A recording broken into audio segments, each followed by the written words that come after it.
Welcome everyone to the next edition of the Reimagining Mobility podcast series. I'm here with Bill Rotramel. He's the Director of Vehicle at AVL MTI. Welcome, Bill. Thank you, Stefan. Pleasure to be here. You've been at FCA, a VP for many, many years until you came to us, which is a pleasure, obviously. But tell me, the transformation and disruption that you have experienced in your career, does that match with what's going on right now with EVs, with ADAS, with all the different topics everybody throws around? Is there anything that you can compare that to in your career, or is this like yet another hype?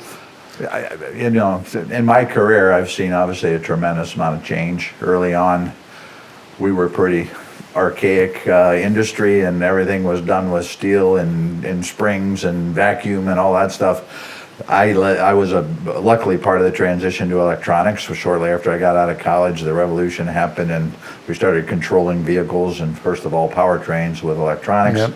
And the precision level went up markedly. During that time, as chips became cheaper and faster and memory became more capable, obviously the complexity just started to rise, and the simple systems we built early on in my career began to become much more complex. I saw that transition shift from being very much engine focused to going to whole powertrain, transmission and engine as a system, and then ultimately to the whole vehicle.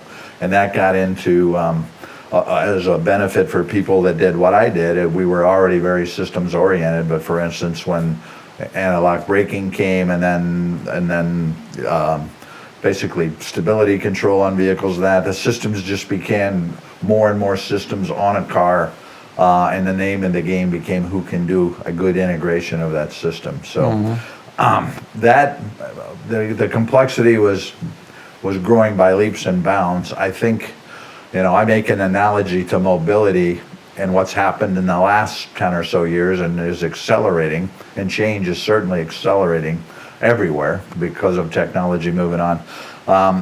But I think my analogy is when I was a kid, I used to go in the store with my mom, and the toothpaste aisle had 3 flavors, right? It was like Arm & Hammer, baking soda, basically, and then there was Crest and Colgate, and they were just white. There was a tube that was white stuff came out of it.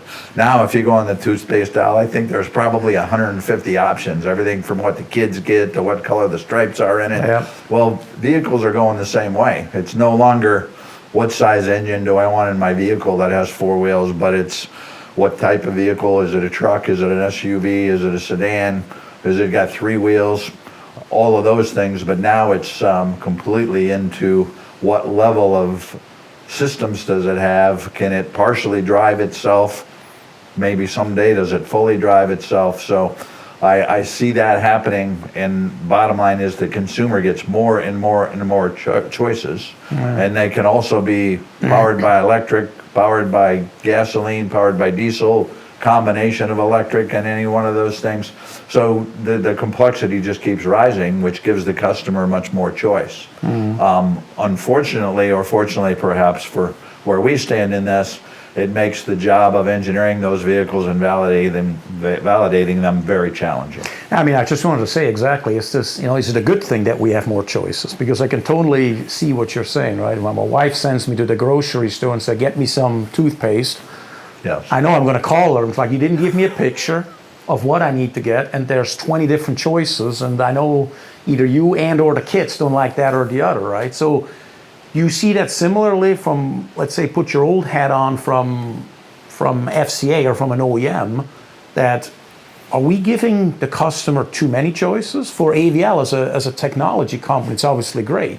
Lots of different technologies, lots of different changes from one to the other, small little modifications. It's a lot of work for us, and interesting work. But you see it almost as a bigger challenge than necessary, maybe from your point of view, from an OEM side?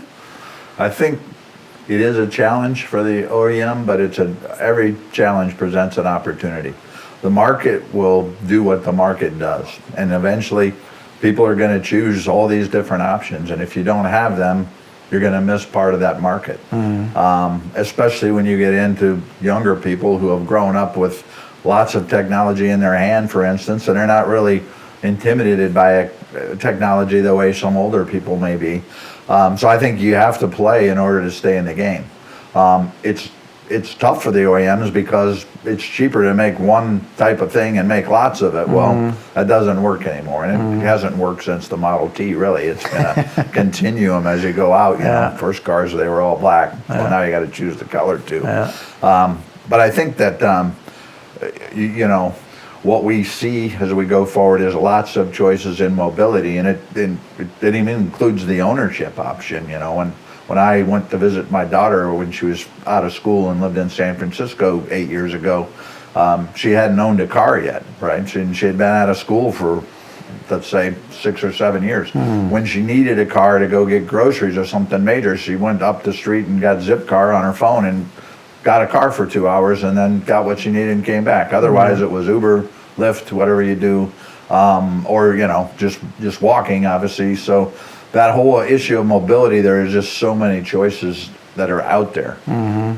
From a vehicle maker standpoint, if I put on my old OEM hat, I was a part of making decisions on what kind of infotainment systems came into the vehicle, and of course, the ultimate decision by the OEMs was we have to play with the major cell phone manufacturers and the major software companies, Apple, Google, iPhones, you know, Android phones, and people are so used to that. It's such a part of their life. The car has to play with those devices. That's a ubiquitous you're fighting transition. Yeah, from the house to the car to the office and back again, right? Yeah. So what we want it to be for the customer, because there is a lot of complexity in life, is we want it to be as seamless as it can be. And obviously, if you use your phone for nav, you're likely going to use that in your car. Yeah. You know, people use it to walk around the cities in, but they want the same thing. They want something familiar. It has to be transparent. And I've, as recently as yesterday, seen studies through J.D. Power and other companies where part of that problem is when there's,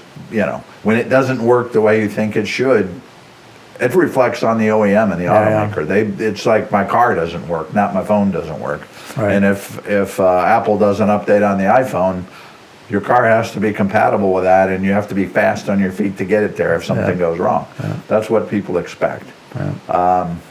I think from the standpoint of an engineering set point, the opportunity in this is that somehow you have to master and control this complexity. And where in the beginning of electronics controlling engines, and I was a calibrator, we almost invented our algorithms and did them ad hoc. It was almost seat of the pants. We had a feel for it. Now it requires a really disciplined system to be able to say, I have to structure this. I have to know the exercises I want to do and do them in a most efficient way, because I have this massive amount of control and software that I have to make sure works properly. And there's still mechanical systems behind it, which some people maybe understate. There's a new term that's a hot term now, the software-defined vehicle, for instance. Well, that's interesting. As an old car guy, I don't really think my decision to buy a car is ever going to be completely based on the software that it can run, because I like the car to go fast sometimes, or I might like a truck that can haul things. The platform still means a lot to me as a car guy. Sure. But the software that drives it is a very, very important part of it. And as we get more sophisticated on avoiding traffic jams, more efficient on ways to get there, and then beyond that, pre-warning to hazards that might be in the road. I mean, I've seen one recently where one of the companies has a contract with a provider to do crowdsourcing, where they can understand does the stability system and ABS systems actuate, and they can actually say if it's a cold winter day and they're getting a bunch of actuations on some part of a freeway, maybe there's black ice there, you can get a pre-warning. Yeah, exactly. And in the world of cars that drive themselves, those are going to be very critical information pieces to be able to get people from A to B safely. Right. Right. If you were to say, we talked a lot about transformation, how things have changed, right? You just mentioned a software-defined vehicle. Yeah. That's also at the same time, it's a transformation, it's a disruption at the same time. What, in your mind, what are the three biggest transformations or disruptions that you have seen just since you left FCA? Okay. What do you see as the three major transformation disruptions in the mobility space? Could be how we design things today, you know, more simulation, for example, because it's all about speed, right? That's the new normal, as I always call it. Go fast, get to market fast. But it also could be, ADAS was never as big as before. Now it's a mega trend. Electrification, obviously, certainly in this country. Yeah, Up to you. I'll cut to the chase on what I think they are. First of all, electrification is playing a big role. I don't personally think it's going to take over the world in short order. We can all guess where we're going to be in 2030, 2040. But electrification is a great answer. When you drive some of the performance vehicles that are full EVs, they're amazingly quick and amazingly capable. And quite honestly, there's ways you can control those cars in a more precise fashion than you can an old, IC powered vehicle. So it's going to play, but it's going to play in a lot of different ways. So I think that's a key element that's going to affect us probably for the next 20 to 40 years as more and more electrification comes into play. I think along with that is the energy storage is where maybe the real revolution may still happen, but the biggest drawback to an EV right now is the energy storage situation. Batteries are expensive and they don't give you as much range as a full 25-gallon tank of fuel in a typical vehicle, and so that problem will continue to be addressed. I don't see a massive change coming. I think batteries are going to continue to improve, and I think in some applications we have fuel cells out there that might be the ultimate answer. They're very expensive and they're complex themselves. So I see some of that really affecting commercial markets where there's a commercial rationale behind it, and that's going to be in play. But we're going to be in change. It makes the engineering job challenging. It's going to continue to be more challenging as we go forward. But again, more options for people, and ultimately EVs tend to be cleaner vehicles in the big cities and that where you don't have the combustion problem. When we go beyond that, I get into autonomy. Autonomy is a piece of that. As a former director of safety for a major OEM, I saw a lot of things happen. I'm very aware of the number of people that are injured or we lose lives every year all over the world because of traffic accidents.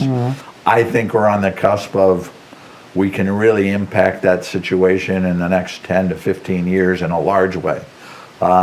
We're going to have a lot of time where there's certain functions in vehicles that take load off the driver, and they may certainly reduce the propensity for accidents. I mean, right now, emergency braking systems is already, the data is pretty strong. They eliminate a number of major rear-end accidents on vehicles that are equipped. And that type of thing will continue to go forward, continue to improve people's driving in a sense, and they will improve safety as well. When you get toward fully taking the load off the driver, I mean, what we see right now is highway pilot, which is a controlled situation on controlled access freeways mainly, but you can almost take the full load off the driver today with some of the leading edge cars that are out there. And I see that becoming more and more entrenched and probably becoming a standard. Maybe it will even get regulated in. Europe's already ahead of the US in doing that. So that's a major change. And I think fundamentally, the situation where you can take load off a driver all the way up to fully driving the vehicle, we're going to see that transitioning happening over the next, let's say, 10 to 20 years, and it's going to accelerate. It's an extremely difficult problem to solve. And of course, one of the challenges we face along with our OEMs is how do you know those systems are validated? And there's literally endless possibilities for things that can go wrong and situations you have to face. Those are the problems that are right ahead of us, immediately ahead of us. And when we figure out how to deal with them through both many engineering techniques, much of it being simulation, but some of it being testing those most critical situations, we will get there. Like everything else, the horses are gone now. The horse that's carriage took over the world 130 years ago. But the biggest problem that I have is, as you age, you tend not to think as far forward, and you tend to think limited. We're not going to be limited. It's going to be amazing, the world we see going forward. Yeah, for sure. So we talked about the software-defined vehicle. We talked about all those challenges you just mentioned, ADAS, EVs, and you mentioned Europe, which is a segue into my maybe last question for you. Europe traditionally has more, let's say, regulations or type of approvals or certifications you got to pass as an OEM to put a car onto the dealer lot, the car onto the road. You see in the US we need to do more of that too, to help advance or set a common ground for all OEMs as it relates to certainly autonomous, right? You just mentioned. How do you test this? When is good enough? When is safe enough? When is a car actually safer than a human driver? All of those questions. What is your opinion on that? Because I know you have been involved with those sorts of things in your past. So what is your mindset there? I've been watching Europe closely, and I think they have a responsible approach to this. But I also like the U.S.'s approach so far as like let the free enterprise system take care for a while of where these technologies are going to go, because it's really hard to know, especially a governmental agency which has to go through rigor in order to get rules, promulgated in that. But I think we're close to the point where we need more regulation in this area. And I'm not a big fan of regulation for regulation's sake. Maybe a baseline, right? Yeah. So we need a baseline, and the problem is we'll get 50 different answers in 50 different states if we're not careful, right? Yeah. There is Europe has its eye on pedestrian safety in a much bigger way than the U.S. does, just because of their demographics and their cities and that, and the tightness of the cities. So there are things there that I think we will learn from Europe, but I see regulation being really necessary so we get a standardized approach to this. But the regulation needs to be done with a lot of the input of the technical community, and I believe right now that's the way that it will go, and it is starting to progress. We'll never regulate everything that needs to be there in the way of an automated car, for instance. There are way too many complicated situations we have to address. But some framework that gives you a responsibility there, I think we'll see come in the U.S. Having been regulated on passive safety, which was some of my past responsibility, there were, the set defined tests that the government made you do. They were responsible. They made the cars much safer, but they didn't know by no means did they cover every situation. Sure. Then some third parties like IHS came in. They developed the offset test, which was maybe a more traditional severe injury event, was done on behalf of insurance companies. That also drove cars to be safer. And without regulation, it became through the power of marketing, or even shame in some ways if you didn't have a good rating. But I think that's the way you'll see things happen. It's just as everything with autonomy, it's a much more complex universe to try to define, even than passive safety. Sure. Last question, in one sentence. If you look at the entire mobility space, I'm talking from trains, planes, automobiles, everything. What is the most exciting area that you look forward to see what happens in 5 years? If you could today jump into a time machine and jump forward 5 years, what is it the one that you want to see? Do you want to see, are there actually going to be flying cars? Are there actually going to be fuel cell powered passenger vehicles? I don't know. But if you had that one in one sentence, what would it be? I think it's related to autonomy, because 5 years, I'm not sure we'll see flying cars in 5 years. We may see drones and more drones and things like that. But I think we're going to see more and more applications that have the power to actually take vehicles off the road and change the model a little bit, so it's not always an owner, single person in a vehicle type situation, which is very typical now. But I think when we look at transportation systems around airports or in cities or even at sports events, things like that, autonomy will begin to play with commercialized applications where a lot of people can ride on safe devices which don't need a driver. And I think we're going to become a more efficient mobility society as we go forward. And I think that's within the grasp of the next 5 years. We're going to start seeing some really nice applications of that. So mobility as a service sort of thing. Yeah. All right. Thanks, Bill, for your time. I appreciate the opportunity to talk with you. Thanks. Yeah, thank you. And thanks for tuning in. Thanks for listening to Reimagine Mobility Podcast. If you like this episode, please subscribe and tell a friend.